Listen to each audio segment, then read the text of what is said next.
2020-21 শিক্ষাবর্ষে উচ্চ মাধ্যমিক প্রথম বর্ষের ছাত্রছাত্রীরা তোমাদেরকে চান্দিনা রেদন আহমেদ বিশ্ববিদ্যালয় কলেজের পক্ষ থেকে অনলাইন ক্লাসের স্বাগত জানাচ্ছি। আমি রীতারানী সরকার, সহকারী অধ্যাপক বাংলা বিভাগ। আজকে আমাদের ক্লাস হচ্ছে বাংলা প্রথম পত্র নিয়ে। তোমরা আজকে তোমাদের জন্য দ্বিতীয় ক্লাস। প্রথম ক্লাসটি করেছ আমাদের বিভাগের প্রভাষক রাশেদা খানম ম্যাডামের ক্লাসে। তোমরা সিলেবাস সম্পর্কে বিস্তারিত জেনেছ যে আমাদের বাংলা সাহিত্য পাঠে যে বিষয়টি রয়েছে গদ্য এবং পদ্য, এই সাহিত্য পাঠ এর মধ্যে আমরা পড়ব গদ্য এবং পদ্য। গদ্য 12টি এবং পদ্য হচ্ছে 12টি। আমি সুপ্রিয় শিক্ষার্থীবৃন্দ তোমাদেরকে বলতে চাই যে আজকে তোমাদের কলরবে মুখরিত হতো আমাদের শিক্ষা প্রতিষ্ঠান। আমরা প্রত্যেক শিক্ষকরা তোমাদের নিয়ে ক্লাসরুমে তোমাদের সামনে দাঁড়িয়ে ক্লাস করাতাম এবং আজকে তোমরা আমাদেরকে দেখছো, কিন্তু আমরা তোমাদেরকে দেখতে পাচ্ছি না। সমস্ত বিশ্বের এই খারাপ অবস্থার মধ্যে দিয়েও বাংলাদেশ সরকার তোমাদের জন্য এই অনলাইন ক্লাসের আয়োজন করেছে এবং চান্দিনা রেদন আহমেদ বিশ্ববিদ্যালয় কলেজে তার ধারাবাহিকতায় আমরা অনলাইন ক্লাসের রুটিন অনুযায়ী আমরা তোমাদেরকে যে ক্লাসগুলো নিচ্ছি। আমার সুপ্রিয় সহকর্মী তোমাদেরকে কিছু নির্দেশনা দিয়ে দিয়েছেন যে তোমরা যখন ক্লাসে বসবে তখন তোমরা যখন যেখানে সেখানে না বসে একটা নির্দিষ্ট জায়গা অর্থাৎ তোমার টেবিলে তুমি বসে তোমার ক্লাসটি দেখবে এবং সাথে বই খাতা, যে ক্লাসটি করবে সেই নির্দিষ্ট বই এবং একটি খাতা নিয়ে সামনে বসবে। আমি আশা করছি তোমরা যারা প্রথম থেকে যারা খুব সিরিয়াস আছো তারা ভালো ফলাফল করতে পারবে, কারণ প্রত্যেকটা জিনিসেরই একটা নিয়ম আছে। সেই নিয়মকে ভঙ্গ না করে সময়কে গুরুত্ব দিয়ে যারা কাজ করে যায় তারা কখনো বিফল হয় না। আমরা আশা করছি তোমরা আজকের এই দুঃসময়ে আমরা যেখানে গৃহবন্দী হয়ে আছি, আমরা আমাদের প্রাত্যহিক কাজকর্ম যেখানে যার না করলেই নয় সেগুলো করে আমরা ঘরে আছি এবং আমরা অনলাইন ক্লাস এর সাথে যুক্ত হচ্ছি। আমরা আশা করছি তোমরা প্রত্যেকে অনলাইন ক্লাসগুলোর জন্য তোমাদের যেই সুবিধা পাওয়ার কথা তোমরা তোমাদের বাবা মাকে বোঝাতে সক্ষম হবে এবং ক্লাস ব্যতীত তোমরা মোবাইল ফোন অন্য কাজে ব্যবহার করবে না, লেখাপড়া ছাড়া। কারণ সময় এবং স্রোত কাহার জন্য অপেক্ষা করে না, সেটি তোমরা জানো। তো চলে আসি আমরা আমাদের নির্দিষ্ট পাঠে। আমাদের এই বাংলা প্রথম পত্র আমরা পড়াচ্ছি বাংলা প্রথম পত্র।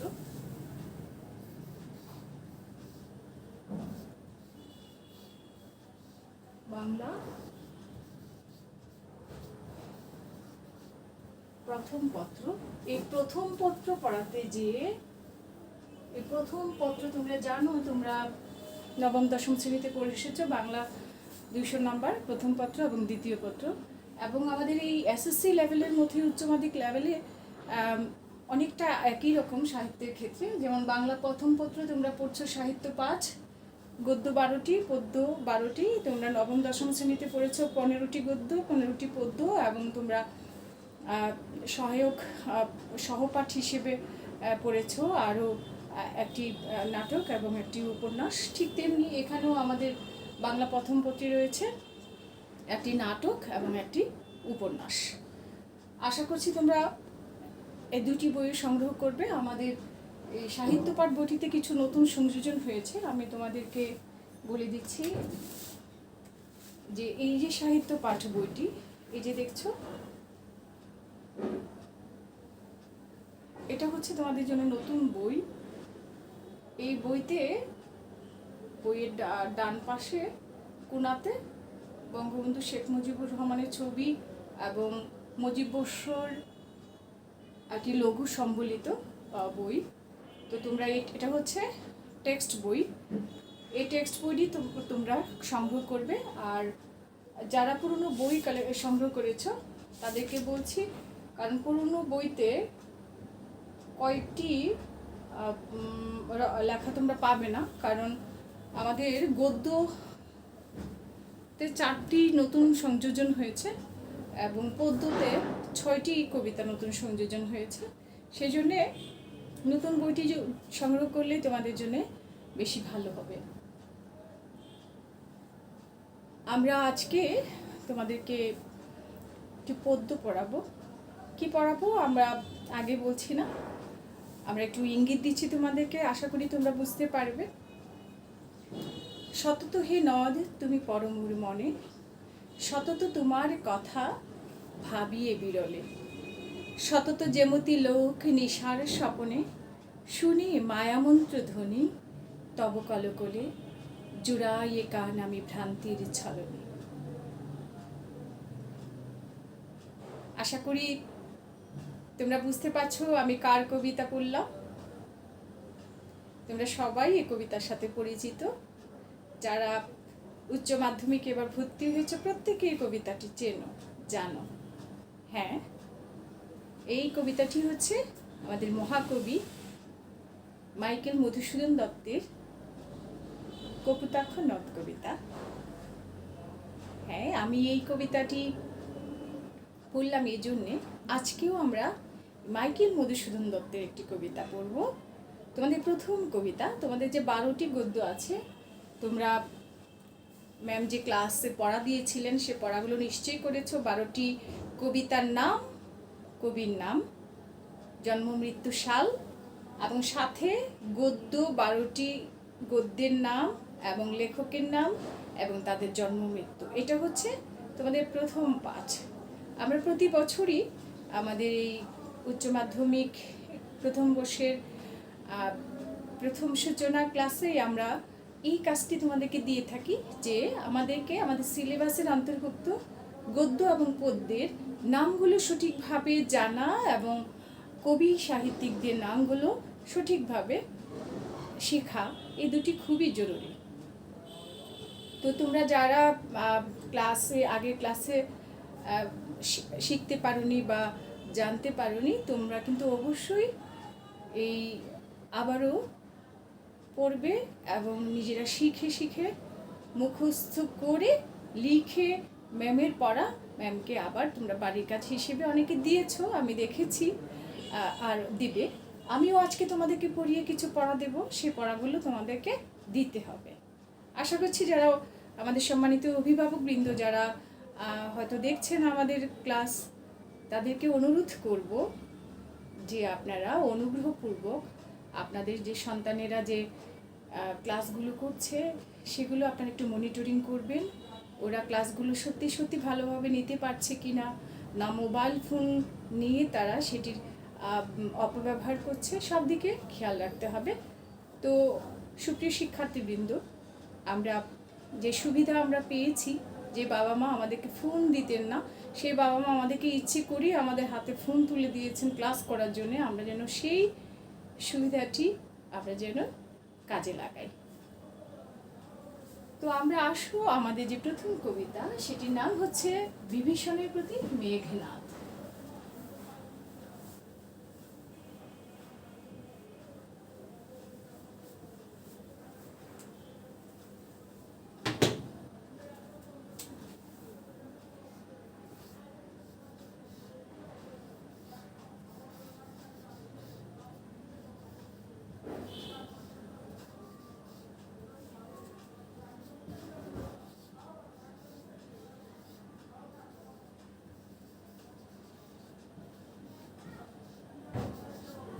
বিভীষণের প্রতি মেঘনাদ। কবি হচ্ছেন মাইকেল মধুসূদন দত্ত।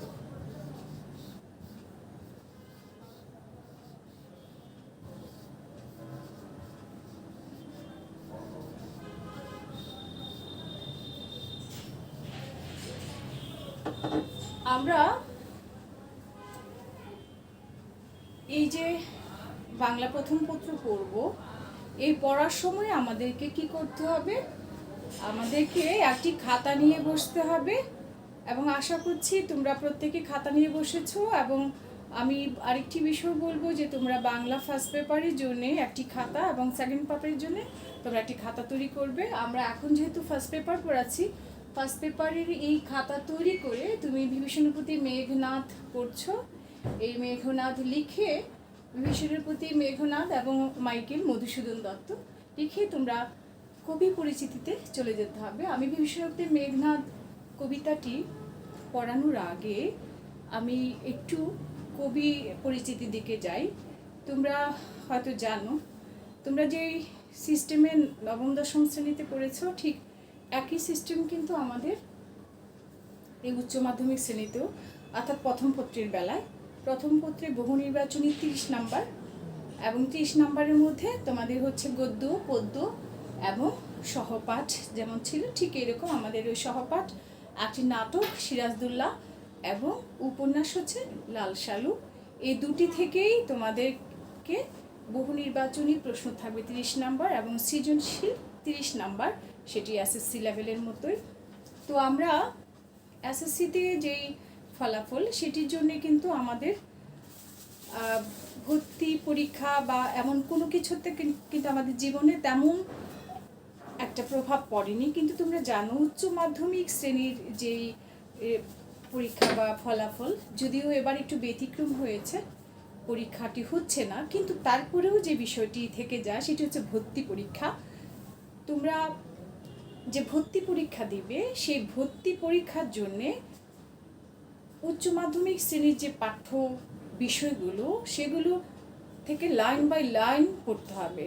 কবি পরিচিতি, লেখক পরিচিতি, এগুলো খুব সূক্ষ্মভাবে পড়তে হবে। তোমরা যারা খুব ভালো ফলাফল করতে চাও, ভালো কিছু করতে চাও জীবনে, তাদেরকে গদ্য, পদ্য এবং অন্যান্য প্রত্যেকটি বিষয়ও খুব ভালোভাবে পড়তে হবে। আমি বাংলার যেহেতু পড়াচ্ছি, তোমাদেরকে বাংলার কথাই বলছি, যে আমাদের কবি পরিচিতি, জন্ম, মৃত্যু, কবির শিক্ষা জীবন, বাবা মা, তার জন্মস্থান, এই সমস্ত বিষয়গুলো, তার রচিত গ্রন্থ, রচিত অন্যান্য যে তার সাহিত্যকর্ম, সেগুলো সব কিছুই তোমাদেরকে খুব ভালোভাবে জানতে হবে। সেটার জন্যে আমরা আজকে পড়লাম, কালকে ভুলে গেলাম, সেই বিষয়গুলো তো হওয়া স্বাভাবিক। সেই জন্য আমাদেরকে কি করতে হবে? প্রথমেই খুব সুন্দর করে নিয়ম করে গুছিয়ে আমাদেরকে পড়তে হবে। আমরা কি করব? কবির এই কবিতা পড়ার সময় আমরা কবি সম্পর্কে জানার জন্য আমরা কয়েকটা পয়েন্টস দিব। পয়েন্টসগুলো তোমরা আশা করি লিখবে খাতায়, এবং লিখে, যেমন ধরো 1 নম্বরে আমি লিখছি কবির জন্ম, 2 নম্বরে জন্মস্থান,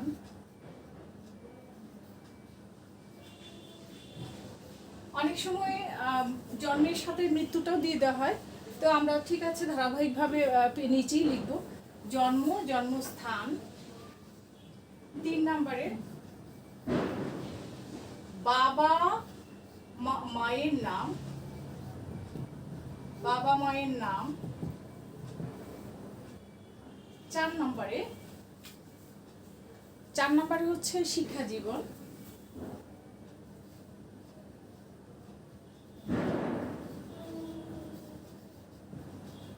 আরেকটি বিষয় যে মাইকেল মধুসূদন দত্ত, তোমরা জানো তার নামের আগে মাইকেল আছে, সেটি দেখেই বোঝা যায় তিনি ছিলেন শ্রী মধুসূদন দত্ত।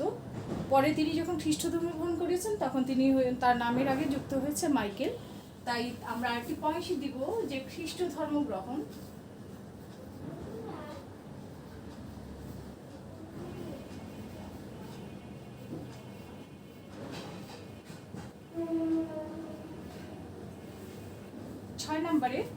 তিনি বহু ভাষাবিদ ছিলেন, অনেক ভাষা জানতেন।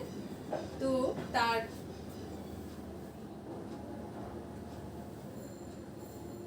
ভাষাসমূহ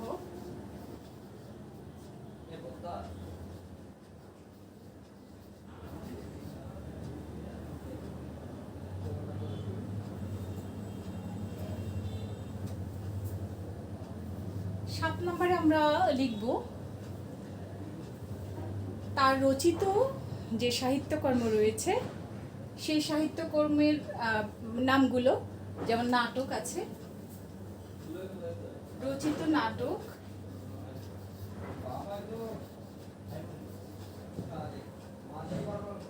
রচিত কাব্যগ্রন্থ,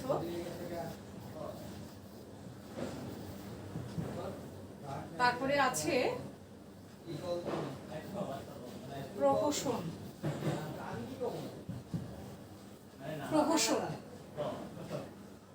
তারপরে আমরা একদম সর্বশেষে লিখলাম তার মৃত্যু।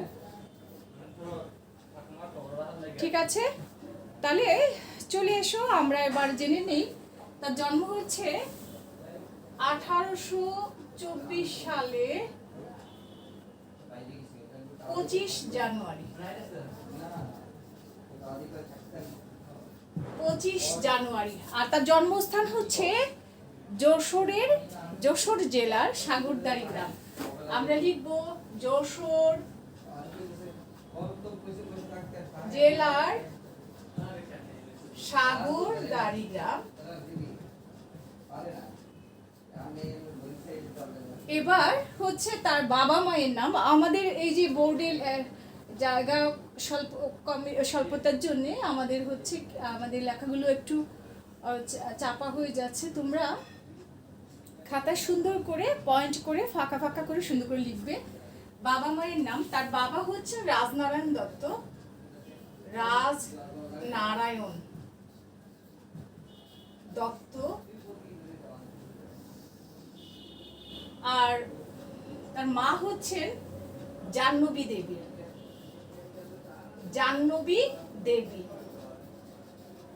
আর তার শিক্ষা জীবন শুরু হয়েছিল তার যশোরের এই সাগরদাড়ি গ্রামের গ্রাম্য পাঠশালাতে তার শিক্ষা জীবন শুরু হয়েছিল। আর তার মা, তার স্নেহময়ী জননী জাহ্নবী দেবী, তিনি অনেক বিদুষী মহিলা ছিলেন। এবং তার বাবা রাজনারায়ণ দত্ত অনেক পণ্ডিত লোক ছিলেন। যদি তারা জমিদার ছিলেন, কিন্তু লেখাপড়ার বিষয়ে প্রচণ্ড আগ্রহ ছিল এবং তারা নিজেরাও তারা লেখাপড়া চর্চা করতেন। সেই জন্যে বাবা এবং মা দুইজনের প্রভাব ছিল তার জীবনে। বিশেষ করে মা জাহ্নবী দেবীর কাছ থেকে তিনি ছোটবেলায় রামায়ণ মহাভারত সম্পর্কে অনেক জ্ঞান অর্জন করেছিলেন। তারপরে 1824 তো তার জন্ম, জানুয়ারির 25 তারিখে। তিনি 1833 সালে, তার বয়স যখন মাত্র 10 বছর, তখন তিনি ভর্তি হন 1833 সালে। আমরা একটা কাজ করছি, এই পয়েন্টসগুলোকে আমি একটু নিচে নামিয়ে দিচ্ছি যেহেতু আমাদেরকে বেশি লিখতে হচ্ছে। 1833 সালে তিনি ভর্তি হন কলকাতার হিন্দু কলেজে। হিন্দু কলেজে তিনি ভর্তি হয়েছেন। হিন্দু কলেজ নামটা তোমাদের কাছে একটু কেমন মনে হচ্ছে যে হিন্দু কলেজ আবার আছে নাকি, কলেজের নাম হিন্দু কলেজ? হ্যাঁ, এই হিন্দু কলেজ প্রতিষ্ঠা হয়েছিল 1817 সালে। 1817 সালে এই কলেজটি প্রতিষ্ঠা হয়েছে।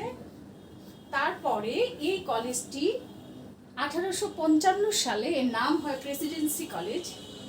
আর প্রেসিডেন্সি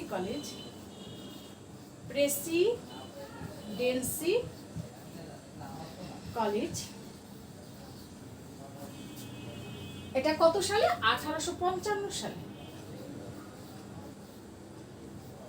তারপরে এই কলেজটি, এই প্রেসিডেন্সি কলেজটি, এটা ছিল কলকাতা বিশ্ববিদ্যালয়ের অধীনে প্রেসিডেন্সি কলেজটি পরিচালিত হতো। বর্তমানে 2010 সালে এই কলেজটি হয়েছে বিশ্ববিদ্যালয়ে উন্নীত হয়েছে প্রেসিডেন্সি বিশ্ববিদ্যালয়। বর্তমানে এটি হচ্ছে প্রেসিডেন্সি বিশ্ববিদ্যালয়।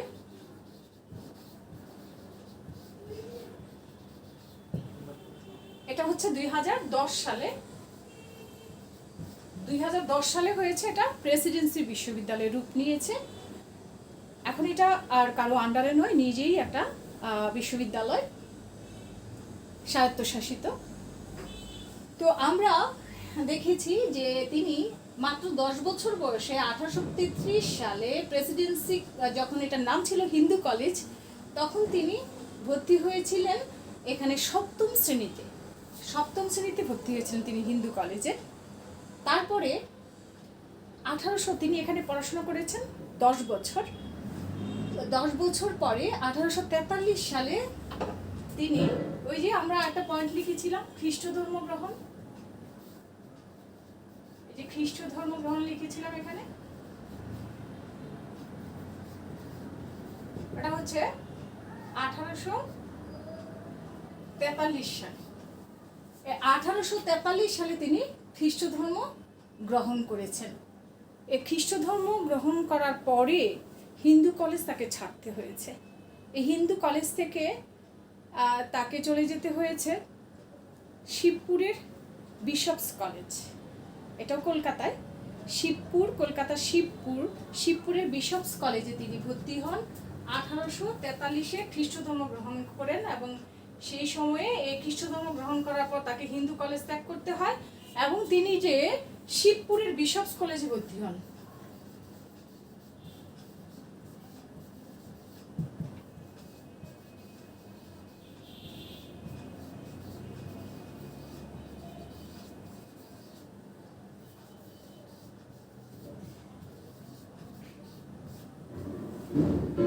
শিবপুরের বিশপস কলেজে ভর্তি হন এবং আমরা আরেকটি পয়েন্ট লিখেছিলাম 6 নম্বর, যে তিনি বহু ভাষাবিদ পণ্ডিত ছিলেন, বহু ভাষায় তার প্রাজ্ঞতা ছিল। সেই যখন তিনি হিন্দু কলেজের ছাত্র, বয়স যখন তার 10 থেকে 20-এর মধ্যে, যখন তিনি খ্রিস্ট ধর্ম গ্রহণ করেছেন এবং হিন্দু কলেজ ত্যাগ করেছেন, তখন তার বয়স 20 বছর।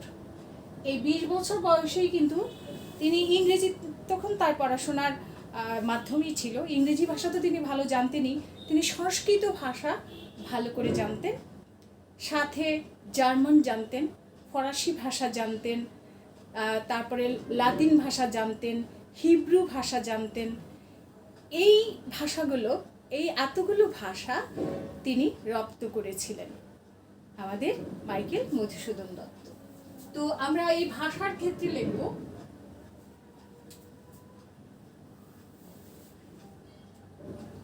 6 নাম্বার,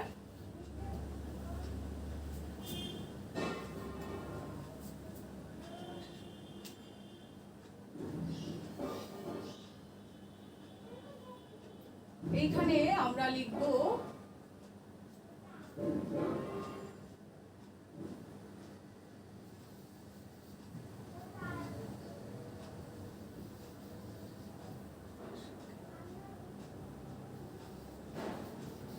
তার ভাষার জ্ঞান, সেটা আমরা এখানে নিচে পয়েন্ট আকারে নিয়ে যাই। ভাষার জ্ঞান হচ্ছে, আমরা জানি তিনি ইংরেজি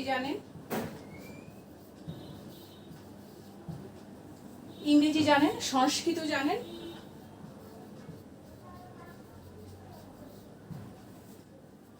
জার্মান জানেন, জার্মান ভাষা জানেন, ফরাসি ভাষা জানেন, ইতালীয় ভাষা জানেন, হিব্রু ভাষা জানেন,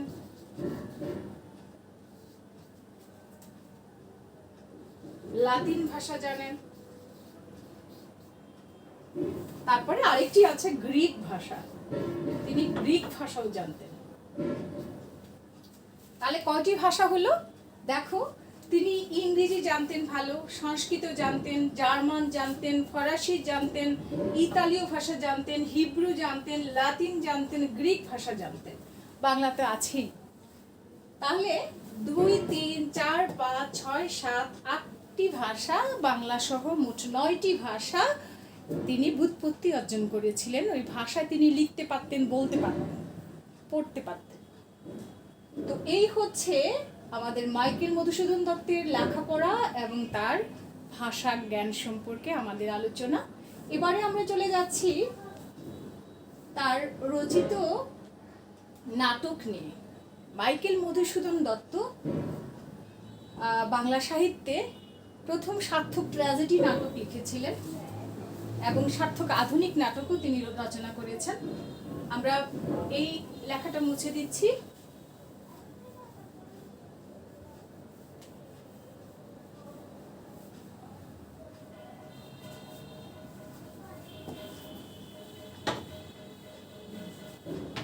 তার রচিত নাটক সমূহ হচ্ছে শর্মিষ্ঠা, পদ্মাবতী, আর হচ্ছে কৃষ্ণকুমারী।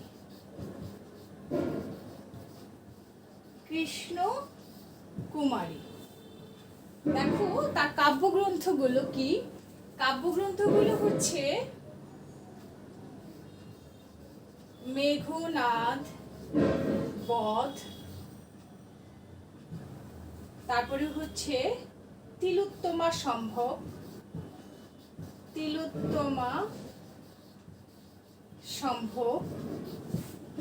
কাব্য, তারপরে হচ্ছে ব্রজাঙ্গনা,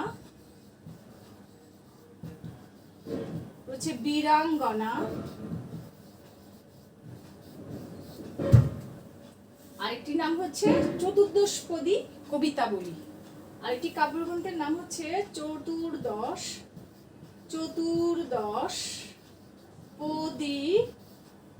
কবিতাবলী। এই হচ্ছে তার কাব্যগ্রন্থের নামই হচ্ছে চতুর্দশপদী কবিতাবলী।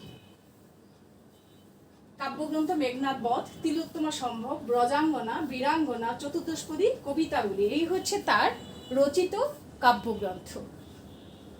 আর প্রহসনের নাম হচ্ছে একেই কি বলে। দুটি প্রহসন তিনি রচনা করেছেন, একেই কি বলে, সভ্যতা, আরেকটি হচ্ছে বুড়ো শালিকের ঘাড়ে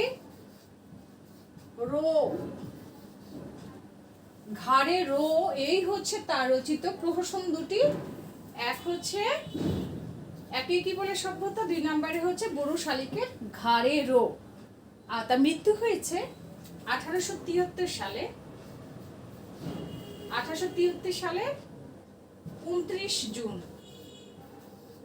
জুন তিনি মৃত্যুবরণ করেছেন।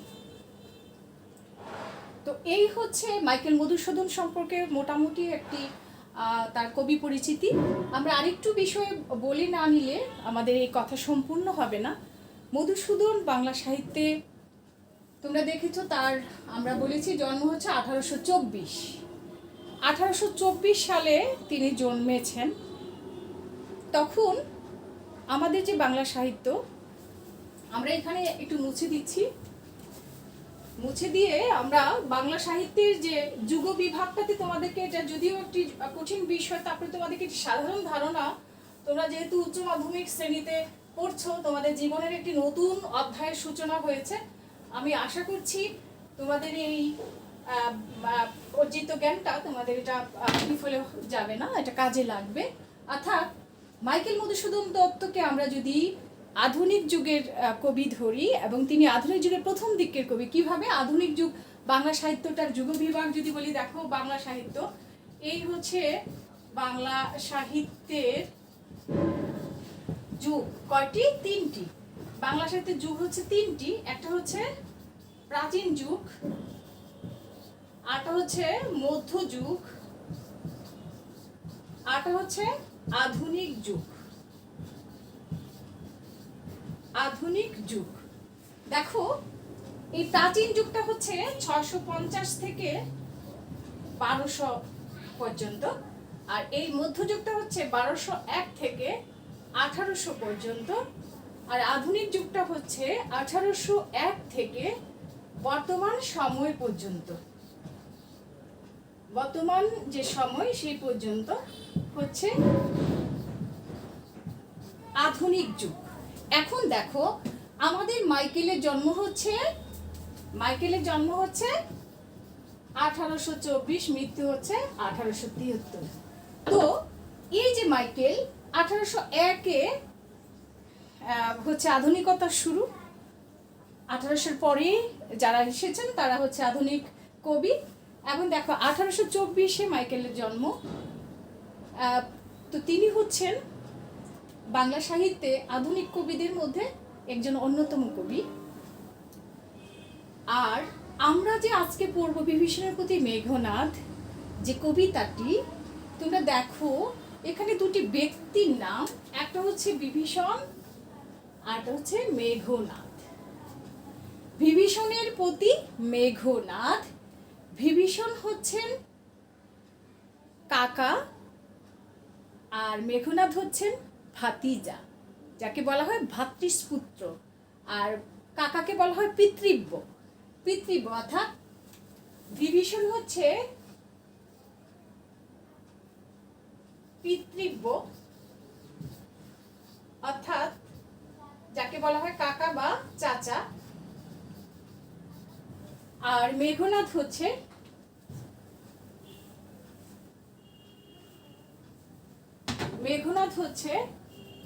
ভ্রাতৃস্পুত্র। ভ্রাতৃস্পুত্রকে আমরা বলি ভাতিজা বা ভাইপু, ভাতিজা অথবা ভাইপু। তো ভাইপো কি করছে, ভ্রাতৃস্পুত্র কি করছে, তার পিতৃব্যকে অর্থাৎ তার কাকা বা চাচাকে কিছু কথা বলছে। সেই কথাগুলো নিয়ে হচ্ছে আমাদের কবিতা। এখন কথা হচ্ছে এই বিভীষণ ব্যক্তিটি, মেঘনাদ যে ব্যক্তিটি, এই ব্যক্তিটি হচ্ছে পৌরাণিক চরিত্র।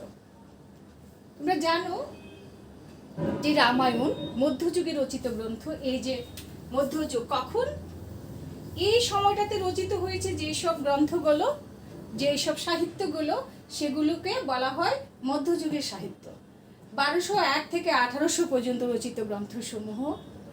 আমরা এই যে বিভীষণের প্রতি মেঘনাদ, সেটি মাইকেল মধুসূদন দত্ত রামায়ণের কাহিনী থেকে নিয়েছেন। রামায়ণ আমরা এখানে লিখছি তোমাদেরকে, রামায়ণ।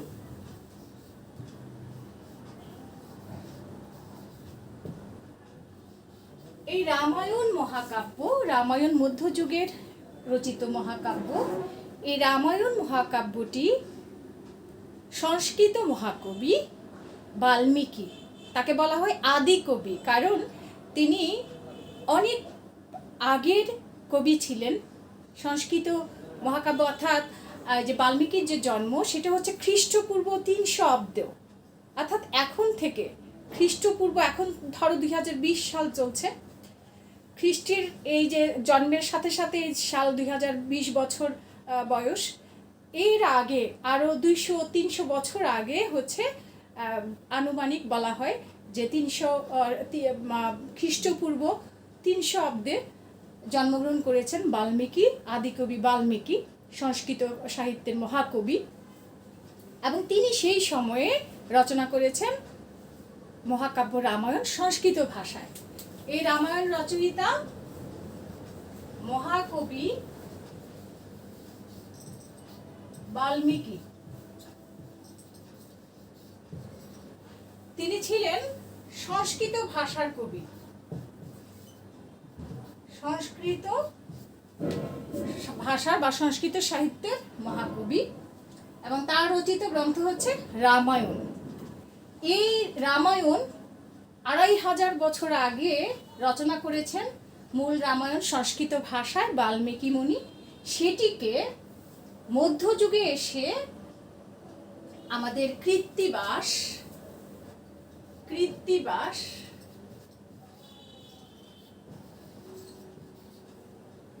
বাংলায় অনুবাদ করেছেন।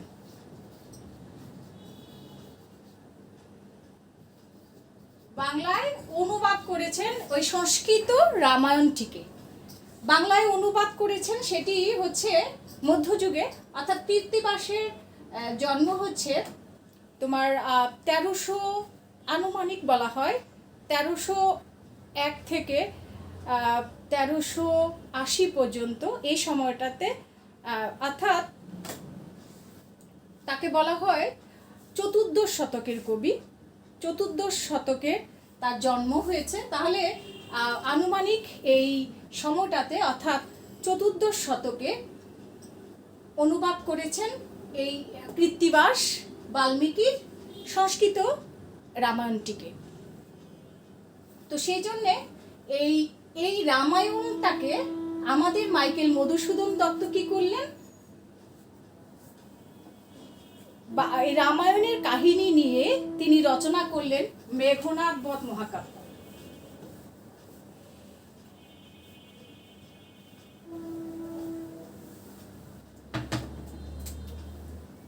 রামায়ণ, এই যে কৃত্তিবাসের যে অনুবাদ গ্রন্থ রামায়ণ, সেটা থেকে তিনি ঘটনা নিয়ে তিনি তৈরি করলেন মেঘনাদ বধ। একসাথে হবে কথাটা, মেঘনাদ, উচ্চারণটা হবে মেঘনাদ। দেখবে কেউ কেউ বলে মেঘনাদ, না মেঘনাদ নয়, উচ্চারণটা হচ্ছে মেঘনাদ। মেঘনাদ বধ কাব্য, এই মেঘনাদ বধ মহাকাব্য রচনা করে। এই মেঘনাদ বধ মহাকাব্যের হচ্ছে 9টি স্বর্গ বা পর্ব। মূল রামায়ণ যেটি বাল্মীকি মুনি রচনা করেছেন এবং সংস্কৃত ভাষায়, এবং যেটি কৃত্তিবাস বাংলায় অনুবাদ করেছেন, সেটি দুটিরই হচ্ছে সপ্তকাণ্ড, 7টি কাণ্ড বা 7টি পর্ব। আর মেঘনাদ বধ মহাকাব্যটি হচ্ছে 9টি স্বর্গে বিভক্ত। এই 9টি স্বর্গের মধ্যে ষষ্ঠ স্বর্গটির নাম হচ্ছে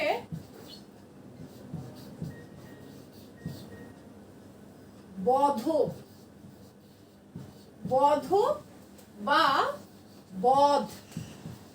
বধ অর্থ হচ্ছে হত্যা করা, বধ মানে হচ্ছে হত্যা করা।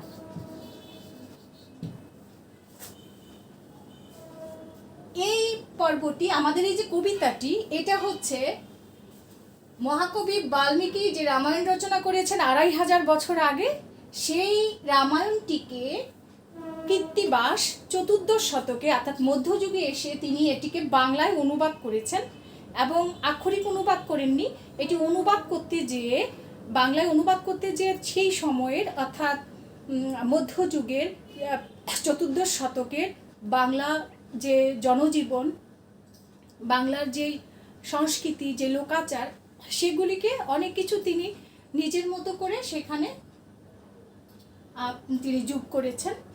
সেই কৃত্তিবাসের রামায়ণকে মাইকেল মধুসূদন দত্ত অনুসরণ করে তিনি রচনা করলেন মেঘনাদ বধ মহাকাব্য। কিন্তু তিনি যে কাজটি করলেন সেটি হচ্ছে, এই যে রামায়ণ সংস্কৃত ভাষা এবং বাংলা ভাষায় অনুদিত বাংলা ভাষা, এই দু জায়গাতেই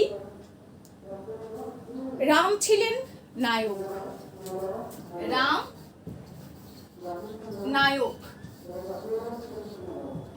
আর রামের যে প্রতিপক্ষ রাবণ হচ্ছেন খলনায়ক। আর মধুসূদন দত্ত কি করলেন, এই রামকে তিনি বানালেন তার মহাকাব্য মেঘনাদ বধে তিনি বানালেন খলনায়ক, আর রাবণকে তিনি তৈরি করলেন নায়ক হিসেবে। এটি হচ্ছে যে চিরাচরিত একটা প্রথাকে তিনি ভেঙে তিনি একটি নতুন পথে হাঁটা শুরু করলেন, সেটি হচ্ছে আধুনিকতার পথে হাঁটা। অর্থাৎ 1800 সালের পরবর্তী যে সময় মানুষ দেবনির্ভর, আগের যে সাহিত্যটা ছিল, এই যে মধ্যযুগ লিখেছিলাম, তোমরা খেয়াল করেছো, মধ্যযুগে সমস্ত কাব্যগ্রন্থ, সমস্ত সাহিত্য রচনা হতো দেবদেবতাকে নির্ভর করে। মানুষের নিজের কোনো কথা ছিল না, সমস্ত কিছুই দেবতাদের সন্তুষ্টির জন্য, তাদের অনুগ্রহে সাহিত্য রচনা হতো। কিন্তু এই যে 1800 সালের পরবর্তী যে সময়টা, সেটা হচ্ছে যে না, মানুষ তার আত্মবিশ্বাসে বলীয়ান হয়ে আত্মবিশ্বাসী মানুষের কথা যখন সাহিত্যে ফুটে উঠলো, সেটাই হচ্ছে আধুনিকতার সূত্রপাত। যদিও ভারতচন্দ্র রায় গুণাকর, তোমরা বড় হলে আরও বেশি করে জানতে পারবে যে ভারতচন্দ্র রায় গুণাকর ছিলেন এই আধুনিকতার অন্যতম কবি, এবং তিনি তার একটি লাইন তৈরি করে আধুনিকতা সূত্রপাত করেছেন বলে বলে মনে করেন সবাই। সেটি হচ্ছে, আমার সন্তান যেন থাকে দুধে ভাতে। যে প্রত্যেকটি বাবা মা চায় তার সন্তানরা যেন দুধে ভাতে থাকে, অর্থাৎ তার সন্তানরা যেন খেয়ে পড়ে বেঁচে থাকে সুস্থভাবে। সেটাই মানুষের চিরন্তন চাওয়া। কিন্তু এই চাওয়াটিকে মানুষ আগে বলতো না, আগে মানুষ দেব দেবতাদের দোহাই দিত। কিন্তু যখন থেকে মানুষ এই কথাটি মুখ ফুটে সাহস করে বলা শুরু করলো যে আমার কথা আমি বলবো, দেবতার দোহাই দিয়ে বলবো না, তখন থেকে আধুনিকতার শুরু।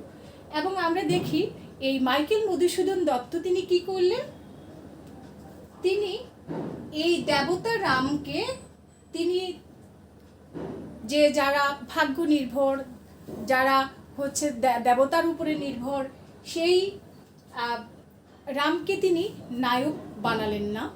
আত্মবিশ্বাসে বলীয়ান, নিজের বাহুবলে যিনি শক্তিশালী, সেই রাবণকে তিনি তৈরি করলেন আদর্শ মানুষ হিসেবে এবং নায়ক হিসেবে। তিনি আদর্শ বাবা, আদর্শ পিতা, আদর্শ রাজা হিসেবে তাকে তিনি দেখালেন আমাদের এই মেঘনাদ বধ মহাকাব্যে। তো যাই হোক, তোমরা এতটা বিস্তারিত